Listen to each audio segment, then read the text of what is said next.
IPL-ൽ Rajasthan Royals തോൽക്കാതെ തുടരുകയാണ്.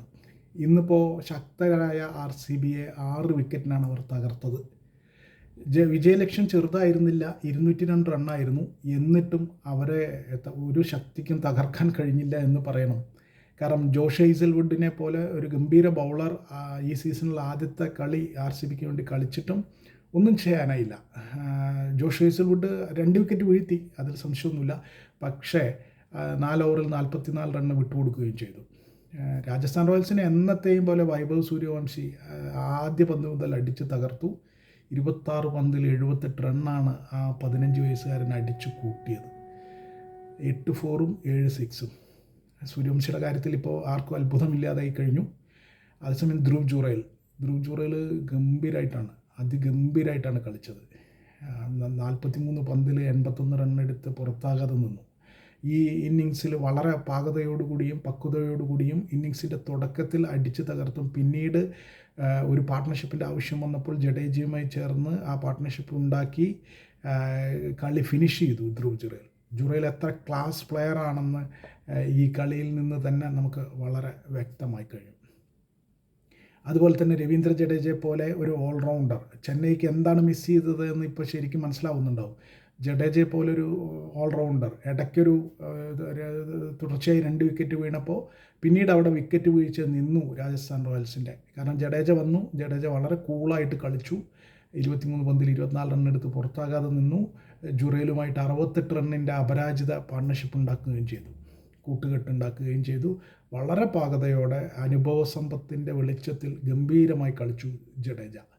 ആ 4 വിക്കറ്റിന് ശേഷം ഒരു തകർച്ച ഉണ്ടാകാതെ തടഞ്ഞു നിർത്തിയത് ജഡേജയാണ്. അങ്ങനെ വളരെ പക്വതയുള്ള ഒരു വിജയമാണ് രാജസ്ഥാൻ റോയൽസ്. അതും 18 ഓവറിൽ തീർത്തു. 202 റണ്ണ് വിജയലക്ഷ്യം 18 ഓവറിൽ അവർ അടിച്ചെടുത്തു. ഗംഭീര കളിയായിരുന്നു, അതിഗംഭീര കളി. ഇടയ്ക്ക് ക്യാപ്റ്റൻ റിയാൻ പരാഗും ഒക്കെ പെട്ടെന്ന് പുറത്തായെങ്കിലും ജുറേൽ മുന്നിൽ നിന്ന് കണ്ട് തന്നെ കളി ശരിക്കും ലീഡ് ചെയ്തു. അയാളൊരു ക്യാപ്റ്റനെ പോലെ കളിച്ചു. ഒരു മിടുക്കനായ പാകതയുള്ള സിറ്റുവേഷൻസിനെ, സാഹചര്യങ്ങളെ മനസ്സിലാക്കി കളിക്കുന്ന ഒരു ഉഗ്രൻ പ്ലെയറായി ധ്രുവ് ജുറേൽ, ഒരു ക്ലാസ് പ്ലെയർ. എങ്ങനെ കളിക്കണോ അത് അങ്ങനെ തന്നെ ജുറേൽ കളിച്ചു. കളി ഫിനിഷ് ചെയ്തു, പുറത്താകാതെ നിന്നു. എന്തുകൊണ്ടും ഗംഭീരം, വൃത്തിയായി ആ കളി കളിച്ചു. അപ്പോൾ അങ്ങനെ രാജസ്ഥാൻ റോയൽസ് ഈ IPL-ൽ തകർക്കുകയാണ്. ഈ IPL-ൽ രാജസ്ഥാൻ റോയൽസ് ഏറ്റവും മികച്ച ടീമുകളിലൊന്നായി മാറിയിരിക്കുന്നു. അവർക്ക് ഒരു തരത്തിലും അവരുടെ ബൗളിംഗ് ആയാലും ആർച്ചറും പിന്നെ ഇപ്പോൾ രവി ബിഷ്ണോയ്, പിന്നെ ലെഗ് സ്പിന്നർ, റിസ്റ്റ് സ്പിന്നറായിട്ടുള്ള രവി ബിഷ്ണോയ് ഉള്ളതുകൊണ്ട് തീർച്ചയായിട്ടും അവരുടെ ബൗളിംഗ് വളരെ വ്യത്യസ്തമാണ്. ഡിഫറെൻറ്റ് വേരിയേഷൻസ് ഉണ്ട്. സന്ദീപ് ശർമ്മയുണ്ട് അവർക്ക്. ഇപ്പോൾ ബ്രിജേഷ് ശർമ്മ വന്നിട്ടുണ്ട്. ബ്രിജേഷ് ശർമ്മ ഇപ്പോൾ 2 കളികളിലും നന്നായിട്ടാണ് പന്തെറിഞ്ഞത്. അപ്പോൾ അവരുടെ ബൗളിംഗ് വളരെ സന്തുലിതമാണ്, ബാറ്റിംഗ് അതിലേറെ സന്തുലിതമാണ്. എല്ലാം കൊണ്ടും ഒരു മികച്ച ടീം. RCBയും ഒരേപോലെ മികച്ച ടീമാണ്. പക്ഷേ ആ RCBയെ ഇന്ന് ഒന്നും അല്ലാതാക്കി രാജസ്ഥാൻ. RCBയുടെയും ഗംഭീര തുടക്കമായിരുന്നു. 4 ഓവറിൽ 55 റണ്ണൊക്കെ അടിച്ച് 1 വിക്കറ്റേ നഷ്ടപ്പെട്ടിട്ടുണ്ടായിരുന്നുള്ളൂ. വിരാട് കോഹ്ലി ഇന്ന് അസാമാന്യ ഫോമിലായിരുന്നു. പക്ഷേ 16 പന്തിൽ 32 റണ്ണ് എടുക്കാനേ കഴിഞ്ഞില്ല. അതിൽ 7 ബൗണ്ടറിയാണെന്ന് ഓർക്കണം. പക്ഷേ പിന്നീട് അദ്ദേഹത്തെ രവി ബിഷ്ണോയ് ഗംഭീരമായിട്ട് പുറത്താക്കി. പവർ പ്ലേയിൽ തന്നെ പുറത്താക്കി. അതാണ് ഉണ്ടായത്. പിന്നീട് കോഹ്ലിയുടെ പുറത്തായതിനു ശേഷം അങ്ങനെ അവർക്ക് ആ വേഗതയിൽ കളിക്കാൻ പറ്റിയില്ല. 125 റണ്ണ് എടുക്കുമ്പോഴേക്ക് 7 വിക്കറ്റ് നഷ്ടപ്പെട്ടു. പിന്നീട് ആ 7 വിക്കറ്റ് 125 നഷ്ടപ്പെട്ടിട്ടും അവർ 201 റണ്ണെത്തി എന്ന് പറയുന്നത് ചെറിയ കാര്യമല്ല. അതിനവർ തീർച്ചയായിട്ടും നന്ദി പറയേണ്ട അവരുടെ ക്യാപ്റ്റൻ രജത് പട്ടിദാറിനോടും.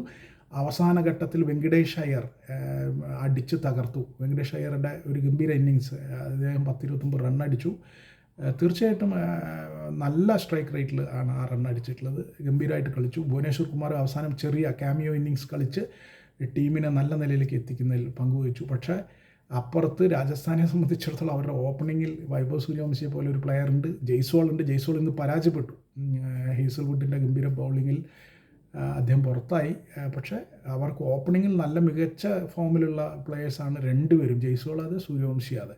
പിന്നീട് വരുന്ന ധ്രുവ് ജുറേൽ, മൂന്നാമനായിട്ട് ഇപ്പോൾ ഇറങ്ങുന്ന ധ്രുവ് ജുറേൽ ആ പൊസിഷനിലേക്ക് കയറ്റം കിട്ടിയതിന് ശേഷം അദ്ദേഹം തിരിഞ്ഞു നോക്കിയിട്ടില്ല. ഗംഭീരമായിട്ടാണ് കളിക്കുന്നത്. വളരെ പാകതയുള്ളൊരു കളിക്കാരനാണ്.